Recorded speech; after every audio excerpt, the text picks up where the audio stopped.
Well, Lukashenko and Putin have finally gone too far. Trump is sending troops to Poland. Zelensky at the northern borders promises to keep Belarus on its toes, while Lukashenko has suddenly expressed a desire to meet with the Ukrainian president. There isn't a single oil refinery left in Russia that hasn't been visited by a Ukrainian drone. Fuel problems have started in occupied Crimea. The Kremlin categorically denies everything. There will be more deep strikes. Washington has approved the sale of equipment for Hawk systems to Ukraine.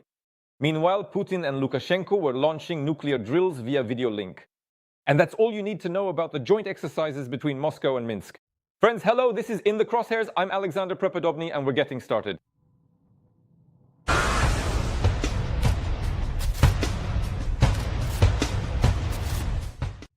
Unexpectedly, Lukashenko expressed a desire to meet with Zelensky. The Belarusian president said he is ready to meet with the president of Ukraine at any location to discuss relations. Here is Lukashenko's direct quote. If he ever wants to discuss any matters, seek professional consultation, or anything else whenever, please, we are open to it.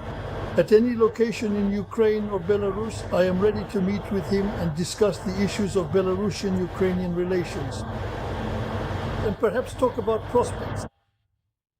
Well, Zelensky's spokesperson, Dmitry Litvin, responded. The spokesperson stated that Lukashenko's words mean nothing, because since 2022, Ukraine has been closely monitoring the actions of its Belarusian neighbor. And nothing good has happened there. Zelensky himself, while in Slavutish in northern Ukraine, reminded that threats can come both from the territory of Belarus, which Russia is trying to draw deeper into the war, and from Russia's Bryansk region. The president also promised to keep the de facto leadership in Belarus on alert. Here are his exact words. We have the capability for joint action, and we also have the ability to act preventively on Russian territories. There could also be a threat from the de facto leadership of Belarus, which must remain alert.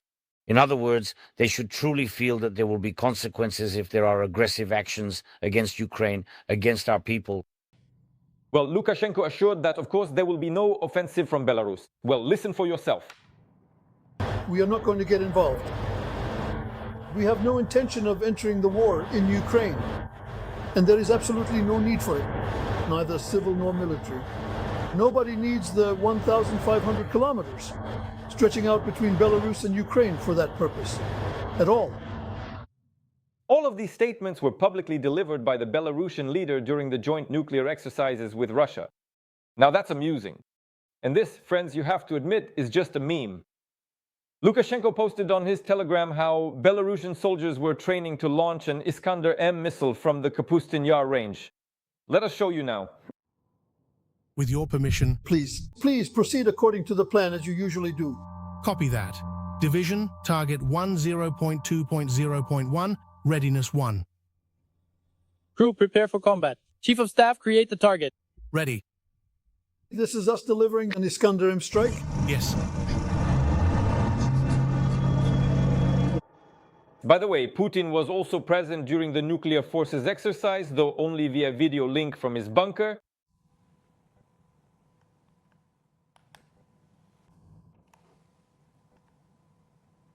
In general, friends, essentially, you could say that Russia is increasingly turning Belarus into a military staging ground for future operations. Then what else can we point out here? Putin staged an entire show of strategic intimidation. If you look at it this way, they launched Yars, Kinjal, Zircon missiles, and other rockets using part of the fleet, strategic aviation and missile forces.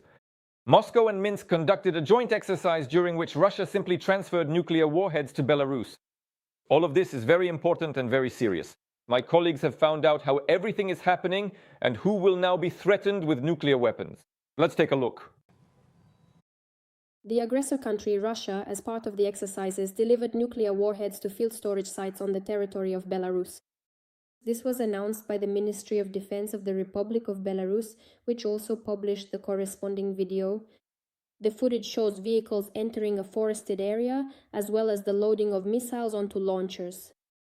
According to the Russian propaganda agency RIA Novosti, Iskander-M systems with special warheads were deployed in Belarus during the nuclear forces exercises. As is known, on May 18th, exercises on the combat use of nuclear weapons began in Belarus with the participation of Russian military personnel. According to a statement from the Belarusian Defense Ministry, the purpose of the exercises is to train personnel, check the readiness of military equipment, and practice the use of weapons from unplanned locations. The Ministry of Foreign Affairs of Ukraine stated that the deployment of tactical nuclear weapons in Belarus and the joint nuclear exercises of the two dictatorships represent an unprecedented challenge to global security, the agency emphasized. By turning Belarus into its nuclear foothold on NATO's borders, the Kremlin is de facto legitimizing the proliferation of nuclear weapons worldwide and creating a dangerous precedent for other authoritarian regimes.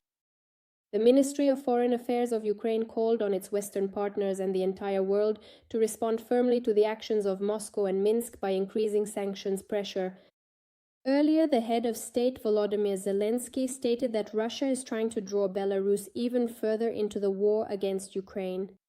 According to him, Ukrainian intelligence has recorded new attempts by the Russians to persuade the self-proclaimed president of Belarus, Alexander Lukashenko, to join new aggressive operations. In particular, it has become known about plans for operations in directions to the south and north of Belarusian territory, either against the Chernihiv-Kyiv direction in Ukraine or against one of the NATO countries. Zelensky warned that Ukraine will defend itself if Alexander Lukashenko makes a mistake and decides to support this Russian intention. Putin and Lukashenko have gone too far. They are sending an additional 5,000 troops to Poland. At this moment, it remains completely unclear whether this refers to an entirely new contingent of troops or to the 2nd Armored Brigade of 4,000 soldiers, whose planned deployment was unexpectedly and abruptly cancelled. This is exactly what Donald Trump wrote on his social network, Truth Social. Given the successful election of Poland's current president, His Excellency King Nawrocki, whom I have very proudly supported, as well as our long-standing and strategic relationship with him, I am very pleased to announce that the United States will deploy an additional 5,000 troops to Poland. Nawrocki actually became president back in August of last year, but okay, whatever. By the way, Washington has also approved sales to Ukraine of equipment for Hawk systems worth $108 million. Let me remind you that Hawk is an American medium-range air defense system capable of shooting down airplanes, drones, and cruise missiles. Such systems are already being actively deployed by Ukraine to successfully push back Russian attacks. And I recommend you, my friends, to subscribe and remind you that this is the only way for you to remain fully informed and up to date with the most relevant events. Let us continue further. Every time Putin suffers a setback, he resorts to threatening the world by brandishing his nuclear arsenal. As you are all perfectly aware of by now, this time he even attempted to do it while in Beijing. And Xi gave Putin such a lavish welcome in China, you know, but the dictator returned home empty-handed. The main goal was progress on the Power of Siberia 2 gas pipeline. It was not achieved. My colleagues summed up the results of the visit. Let's watch. On the evening of May 20th, the official visit of the Russian dictator Vladimir Putin to the People's Republic of China came to an end. The Kremlin leader left China without achieving his main goal. Moscow and Beijing did not reach an agreement on the construction project of the new Power of Siberia 2 gas pipeline, which was declared the key topic of negotiations between Putin and Xi Jinping. As Reuters reports, the parties signed a joint statement that mentioned issues of nuclear security. And Taiwan? About 40 documents were also signed in various fields, but no major commercial deals were reported. Despite the fact that, on the eve of the meeting, Putin's aide Yuri Ushakov said that the topic of Power of Siberia 2 would be discussed in great detail, but during the negotiations, no specific statements on the subject were made. The press secretary of the Russian President Dmitry Peskov stated that the key parameters of the project have been agreed upon and called this a major achievement. In fact, during the negotiations, the president stated that there is already a general understanding of the main parameters of the Power of Siberia 2 project. There is an understanding of the route and how it will be constructed. Some details still need to be worked out, but overall, such an understanding already exists. However, as Bloomberg writes, in reality, Russian officials have been making such statements for many years. Putin himself, during his communication with the media following the Russian-Chinese talks, limited himself to general statements about the high level of relations between the two countries. As for today's negotiations, they took place in a traditionally warm, friendly, and constructive atmosphere. All key areas of bilateral cooperation were comprehensively discussed in great detail. And the joint statement signed as a result clearly established and outlined the strategic priority areas of our future cooperation. As reported by the Washington Post against the backdrop of the lavish ceremony during his visit to Beijing, Russian President Vladimir Putin once again failed to persuade Chinese leader Xi Jinping to approve the construction of a new major gas pipeline. This once again serves to highlight and underscore Russia's increasingly significant reliance on China. In the field of energy exports and sales, the article points out that Putin had hoped to use this visit to at long last successfully secure Xi Jinping's approval for Russia's extensive and long-standing proposal to build a major gas pipeline.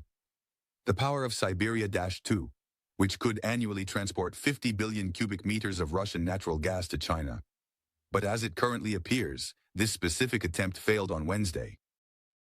the Washington Post draws attention to the unequal relationship between Moscow and Beijing. The consecutive visits by Trump and Putin only underscored that Xi Jinping is the influential player, while Putin is the junior partner.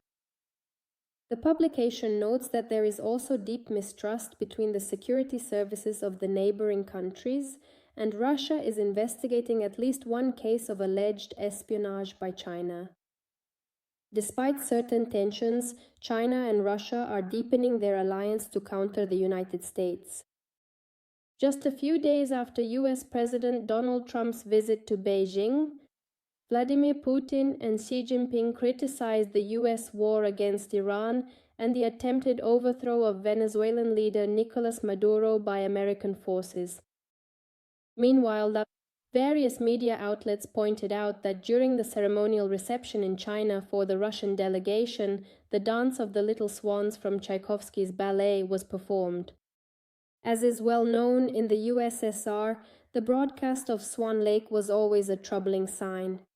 In particular, Tchaikovsky's ballet would air during times of political upheaval.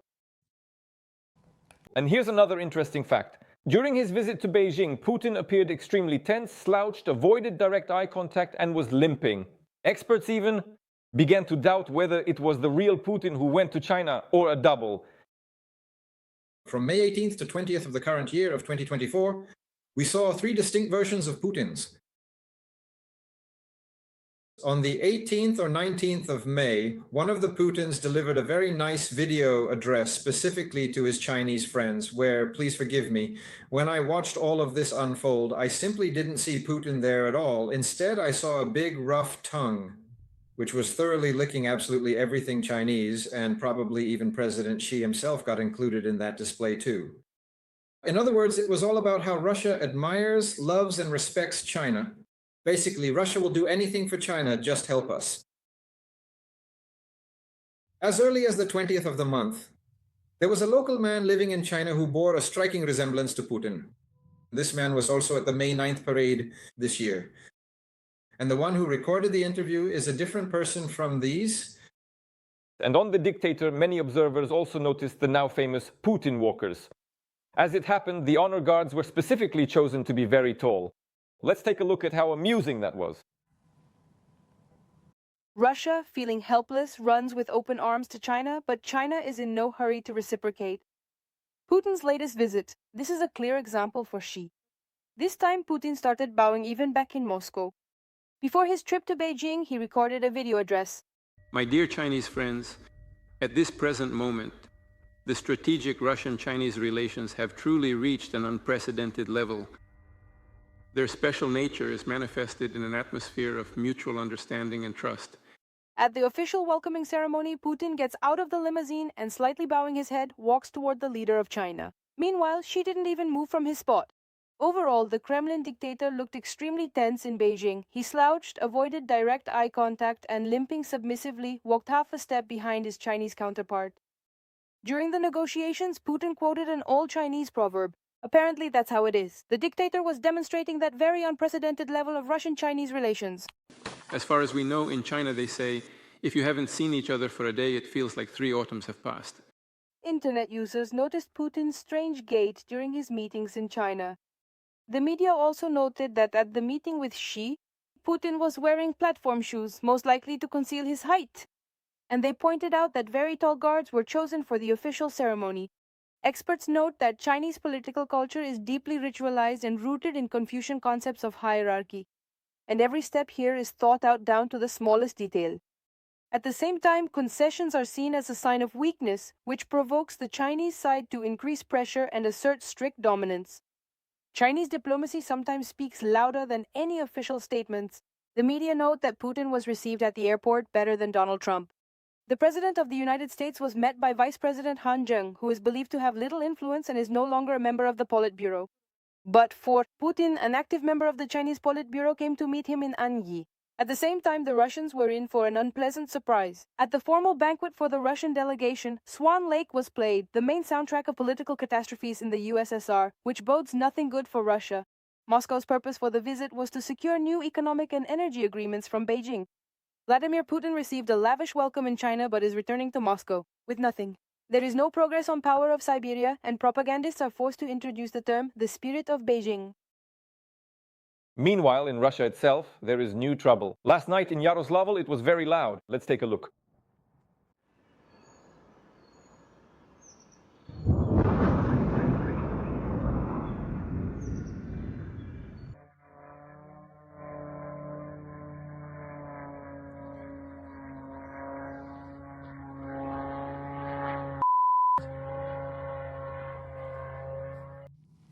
3 days ago, drones visited the local oil refinery, and as a result of the attack, Slavneft Yanos was put out of commission. By the way, this is the 6th largest oil refinery in the Russian Federation.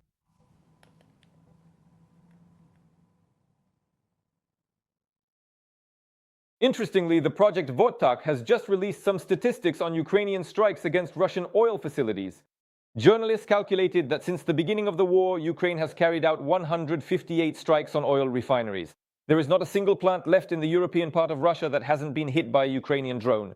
And now, gas stations across the country could actually start having problems with gasoline itself. After the Ukrainian attacks, the Kremlin lost a quarter of its entire oil refining capacity. The latest Ukrainian deep strike disabled a key unit at the country's largest oil refinery in the Nizhny Novgorod region. The Western press notes that the attacks are already hitting the Russian budget, which is critically dependent on oil and gas revenues. Amid these problems, Moscow even previously imposed a temporary ban on gasoline exports. Fuel had already disappeared from gas stations, for example, in occupied Crimea. So let's take a look at how that happened. What is this? There is an ongoing shortage of fuel in Crimea, and natural gas prices are standing at $43.20, diesel at 81 rubles. Damn, so when? Where to? Where are we heading? I honestly don't quite understand the logic here. There were statements from some prominent and controversial figures like Solovyov, where he explicitly stated that yes, bloggers should be jailed. In fact, he believes everyone who films should be jailed. In reality, we have nothing left. I fully support those who create such videos and honestly admit, damn, we are facing problems. Regarding Russian complaints, Putin's spokesperson Peskov stated the Kremlin sees no issues with fuel in Russia despite near-daily strikes. And so, what we're doing now with the oil industry, with the help of drones, targeting refineries. And then he started, spinning some nonsense, saying that it's all due to maintenance work, apparently. In fact, they have the fuel balance calculated and everything is under control. Listen. No, the Kremlin does not see such risks. Indeed, in some areas, production may decline. This, by the way, is also connected with seasonal preventive maintenance work. But overall, the entire fuel balance is calculated and has the necessary compensation system. In this case, our Ministry of Energy is keeping this issue, as always, under constant control. Yes, friends, oil at $100 per barrel could actually become the new normal in the coming year. And let's admit it, this is because of the war between the US and Iran. The main risk for the market is said to be disruptions in supplies through the Hormuz Strait. At the same time, market participants do not yet expect a complete collapse of supplies. This morning's epic fury has dragged on a bit too long, wouldn't you agree? And now let's talk about news from the front. Special forces from the SBU Special Operations Center bombed the FSB headquarters in the village of Henichesk. Hundreds killed and many more wounded. The fighters accompanied their successful strikes with footage. Here, take a look. Special forces from the SBU Special Operations Center struck the headquarters of the Russian FSB in the village of Henikeska Horka in the temporarily occupied territory of Kherson region. This was reported by the President of Ukraine, Volodymyr Zelensky.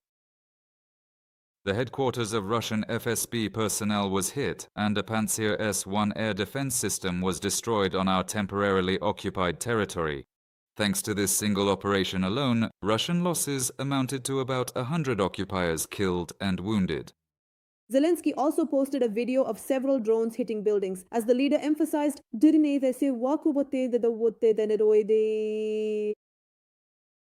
Russians must feel that they need to bring this war of theirs to an end.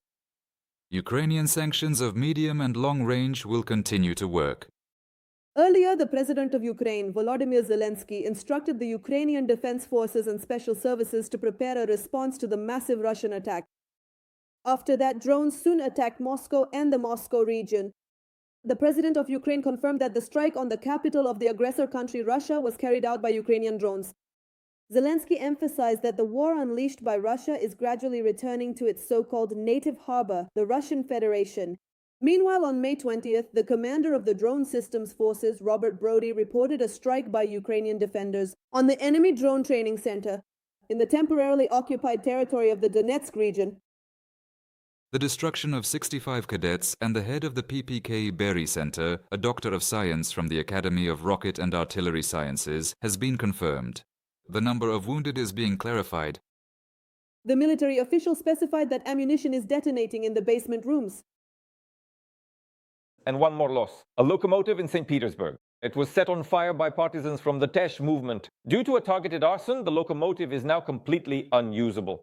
It played a key role in maintaining the logistics chains of the region's military, industrial, and energy complexes. And here's some more good news, friends. In the Kharkiv region, the armed forces have liberated part of the territory and pushed the occupying troops back to the state border. Details are in the latest report from my colleagues. The Ukrainian Defense Forces have achieved significant successes on the front line. The armed forces have liberated part of the territory in the Kharkiv region and pushed the occupying troops back to the state border. This was reported on the air of the telethon by Viktor Trehubov, the spokesperson for the Joint Forces Group. There is positive momentum in the Velikoburlutska direction, where the Russians have effectively been pushed to the border and where they have lost 2 settlements. This has happened over the past month. The Velikoburlutska direction has returned to the state it was in about a year ago. Over in the Lyman direction, fighting continues today. At the same time, Trehubov added that the Russian side is exaggerating its own achievements in this area. There, the Russians have completely lied about their successes. I checked the map published by the Rybar resource, and it does not correspond to reality at all. Ukrainian forces have also achieved significant successes in the south of the Zaporizhia region. In particular, the defense forces have liberated Malatokmachka and Bilohirya, pushed the enemy out from the southern edge, Uspenivska Balka, and from southern Primorske. They have also advanced east of the floodplains along the highway, according to the Institute for the Study of War. Earlier, the commander-in-chief of the armed forces of Ukraine, Oleksandr Syrsky, stated that for the first time since the beginning of the war, the number of attacks by Ukrainian defense forces has exceeded the number of attacks by Russian occupation troops. Syrsky reported that in the Oleksandrivka direction, Ukrainian forces have already liberated about 500 square kilometers of territory and 12 settlements. The commander-in-chief stated that overall, Russia is suffering losses 3 times greater than Ukraine. Meanwhile, analysts from the Institute for the Study of War have noted that the Ukrainian armed forces have achieved their greatest successes since the Kursk operation. A series of counterattacks on various sections of the front has yielded significant results. According to the Institute for the Study of War, Ukrainian medium-range strikes have significantly reduced the Russians' ability to advance. Meanwhile, UAVs have started reaching deeper into Russia more actively. The Moscow region was previously subjected to a massive drone attack. Residents of the region complained about numerous explosions. Before that, there were loud events, and at the same time, the territories of Crimea occupied by the Russians. The Kacha airfield came under attack, as well as the area of Kazachia, the Bay, Inkerman, and Sevastopol. When the Russian army was bombing peaceful cities and villages in Ukraine, many residents of the Russian Federation saw it as normal and preferred to remain silent. But after the strikes began to reach deep into Russia itself, the mood changed dramatically. To be honest, I'm quite frightened. What's happening in Russia is real. This is no joke. When it happened far away, you could still think, oh well, realizing that. It's already here, somewhere close to your own home. That's really scary. And even when there are sirens, warnings, we don't have shelters in the city, just so you understand. Meanwhile, in the Russian Federation, the Syzran oil refinery is on fire. This refinery is part of the so-called Samara oil refining hub of Rosneft, which also includes the Kuibyshev and Novokuibyshev refineries. The capacity of the Syzran refinery allows it to process up to 9 million tons of oil annually. On May 21st, Ukrainian President Volodymyr Zelensky announced that the warriors of the Special Operations Center of the SSU had taken action. They struck the FSB headquarters and destroyed a Panzer S-1 air defense system in the temporarily occupied territory of the Kherson region. Hundreds of occupiers were affected. On May 20th, the UAV forces of the Armed Forces of Ukraine struck the training center for drone pilots of the aggressor country, the Russian Federation, and eliminated 65 cadets, along with the commander of the Seva Akhmat Special Forces Regiment and the head of the training center. Friends, that's all the interesting news for now. We continue to monitor the developments. Subscribe, we're preparing the next episode for you in the Crosshairs project. Bye.